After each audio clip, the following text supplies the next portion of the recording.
საქართველოს პარლამენტი მარიხუანას დეკრიმინალიზაციას განიხილავს. ეკაბესელიას განცხადებით უახლოეს პერიოდში შესაძლებელია მარიხუანას მოხმარებისთვის სასჯელი გაუქმდეს. მისი განმარტებით პარლამენტი კანონს ნარკოტიკული საშუალებების შესახებ განიხილავს, ცვლილებების შემდეგ გაეროს კონვენციის გათვალისწინებით შეიცვლება ნარკოტიკული საშუალებების ჩამონათვალი. ამასთან გაიმიჯნება ნარკოტიკული საშუალებების მომხმარებლის და რეალიზატორის პასუხისმგებლობაც.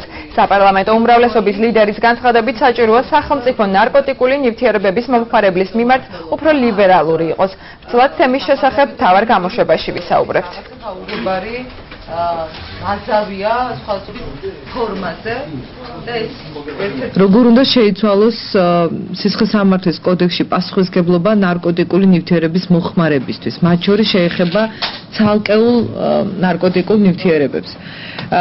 ამ მხრივ არის სისტემური ცვლილება განსახორციელებელი და იგეგმება, იმიტომ რომ ნარკოტიკულ დანაშაულებათა ჩამონათვალში შეტანილია ისეთი ნარკოტიკები, რომელიც გაეროს კონვენციით არ მიეკუთვნება ნარკოტიკულ ნივთიერებებს, ლიბერალური და ჰუმანური მომხმარებლების მიმართ და უფრო მკაცრი რეალიზატორების მიმართ.